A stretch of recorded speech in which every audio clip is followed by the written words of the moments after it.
C'est bon, j'en peux plus de ma vie. Je vais me tuer. Allez, j'en ai ras-le-bol.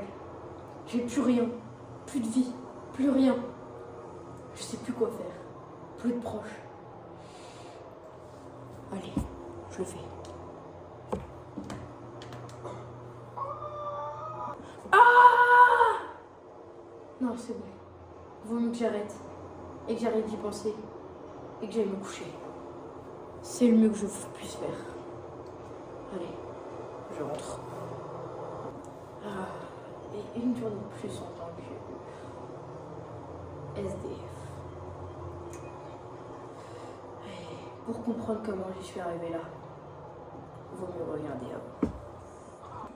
Il y a de ça 2 ans et demi, j'étais dans la classe moyenne. Je travaillais dans une petite supérette. J'avais une femme, une fille et un petit appartement. J'étais vraiment dans la classe modeste. Mais tout a dérapé en 2 jours. Comme tous les matins, je sortais de mon appartement. Je me dépêchais d'aller à ma voiture pour aller travailler. Et je disais tous les jours bonjour à ma femme que j'aimais tant. Tous les jours, je descendais les marches. Tous les jours, je prenais ma voiture. Et tous les jours, j'allais chercher un ticket de loto et un café dans le même café depuis cela 15 ans. Et après, vous allez me dire, mais Marcus, c'est normal, c'est ça la vie de père. Oui, mais ma vie de père, de rêve, a très vite dérapé.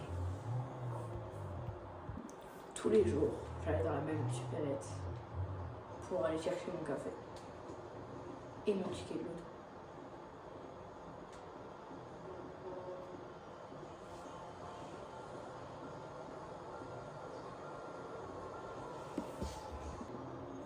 Et bonjour monsieur. Bonjour.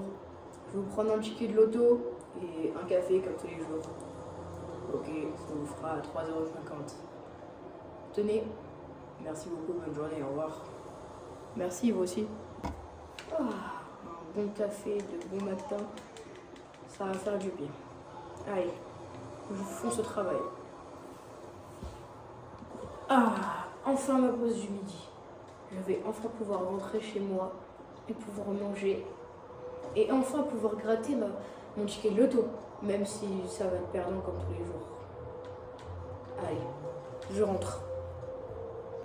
Allez, je viens de me garer, je vais pouvoir sortir et aller chercher mon repas. C'était vraiment délicieux. Pouvoir enfin gratter mon billet de loto. Je vais le faire dans ma voiture. Bon, moi, je suis sûre de ne pas me faire écraser.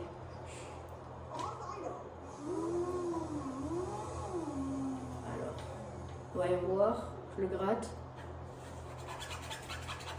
Oh, le 2, le 6, le 9, le 4, le 7. Je suis gagnant! Incroyable! Je rentre chez moi directement pour le dire à ma femme. C'est génial! J'ai gagné 360 millions d'euros! Mon Dieu! Je rentre directement chez moi. Mon Dieu! Seulement 2 mois plus tard, j'étais devenu l'homme le plus riche de Los Santos. J'avais pris la grosse tête. Je ne m'occupais plus de ma fille. Je ne m'occupais plus de ma femme. Je m'intéressais même plus à elle. Je m'intéressais plus au casino, aux voitures, à l'argent. Je rentrais de plus en plus tard sans se préoccuper de ma femme. Pour moi, tout ce qui comptait était l'argent et rien d'autre. Je me levais, je comptais mon argent, j'allais au casino, je mangeais dans des restos 5 étoiles, je dormais et tout cela se répétait chaque jour. Tous les jours, sans aucune exception. Mais à force de rester au bar, là-bas, ou tout simplement aller au casino, je devenais complètement alcoolique et complètement droguée.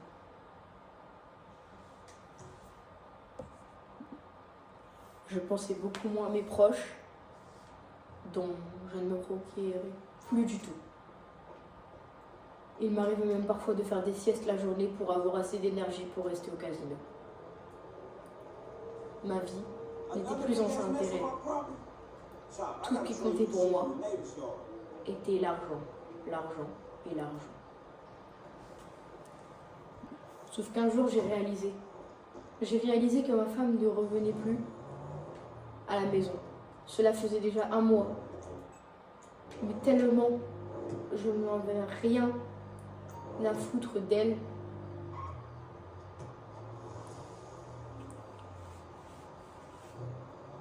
Tellement je m'en foutais d'elle que je n'avais même pas remarqué qu'elle n'était plus là depuis 3 mois. Et un jour, elle m'envoie un texto en me disant qu'elle me quittait. Ce jour-là, j'étais anéantie. La femme de ma vie m'avait quittée en me disant que je ne pensais plus à elle et qu'elle était partie avec ma fille.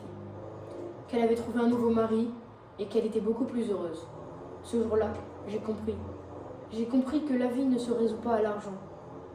Mais malheureusement, à cause de la drogue, j'ai hélas tout perdu. Ma vie n'avait plus de goût, plus d'intérêt, plus rien. Alors, je dépensais tout mon argent dans la drogue, dans le casino, dans toutes les choses mauvaises au monde. Et c'est comme ça que je devins. Et un jour, les huissiers débarqua chez moi. Ils prirent tous mes meubles, tout mon mobilier. Je n'avais plus rien, plus de voiture, plus de moto, plus d'argent.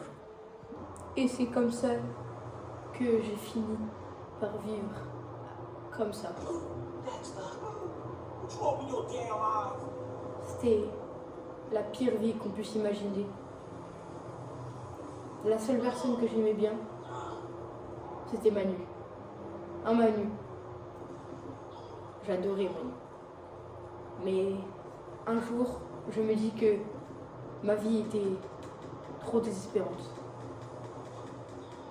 Je me mis à aller au pont le plus proche et je m'arrêta en me disant que il fallait mieux que je me remette en main plutôt que rester dans la misère à déprimer jusqu'à la fin de sa vie.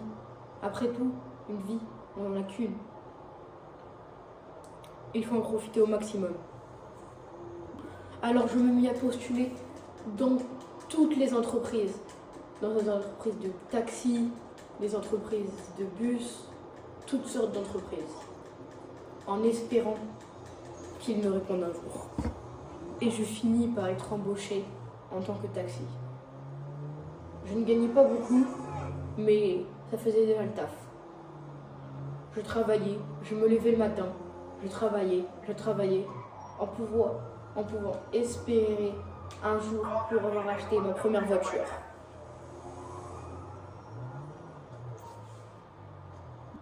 Mais après tout, j'aimais bien. Je reprenais goût à la vie, à la vraie vie. C'était plutôt génial. J'avais même des clients plutôt gentils. J'avais même parfois des clients très sympas avec qui pouvoir papoter. Car avoir une vie sans parler n'est pas une vie avec un goût génial. Malheureusement, un jour,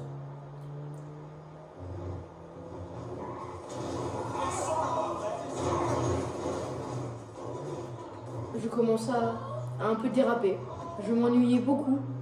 Je commençais à faire des choses folles, comme des sauts avec la voiture. Et à cause de ça, j'ai eu le prix à payer. J'ai reçu plusieurs coups de fil par mon patron, car j'avais fait des choses pas bien. Il me prévint 1 fois, 2 fois, mais la 3e a été fatale. En allant chercher mon salaire à la fin du mois, mon patron m'a viré en me disant que j'avais un comportement ignoble avec mes clients. J'ai alors été transporteur de marchandises. C'était toujours dans la conduite et un peu mieux, car je n'avais pas de clients à supporter. C'était la routine, comme d'habitude. Je me lève, je me couche, je travaille. Et au bout de quelques mois, j'ai eu enfin assez d'argent pour pouvoir collecter, assez d'argent pour acheter un camping-car. Génial pour y habiter et pour rouler avec. J'avais fait une super affaire. Un camping-car de surf à un très bon prix. Je l'avais eu à 25 000 $. Je trouvais ça plutôt correct et c'est comme une maison qui roule. Moi qui a toujours aimé les escargots depuis mon enfance. J'avais aussi collecté assez d'argent pour m'acheter de nouveaux vêtements, car mine de rien, ça faisait plus de 1 an que je portais les mêmes vêtements. Bon, j'étais peut-être pas à mon prime du style, mais ça faisait déjà l'affaire. J'allais aussi me faire couper les cheveux, car mine de rien, mes cheveux n'étaient pas lavés ni coupés depuis 1 an et demi. Et pour une fois depuis longtemps, je me voyais frais et bien rasé. Et le jour tant attendu vint. Le propriétaire du camping-car m'avait dit qu'il avait laissé le camping-car sur la plage. Waouh, il est magnifique. Bon, il m'avait dit, le propriétaire, qu'il y avait un phare en moins. Ouais, c'est ça, un phare en moins et un petit peu abîmé. Non, c'est pas grave. Espérant que je ne me fasse pas arrêter par la police. Magnifique. Magnifique. Je suis super content de mon achat. J'ai enfin pouvoir dormir à un endroit chaud. Génial. Il manque plus qu'à installer un matelas pour arrêter de dormir avec cette bande de toxicos.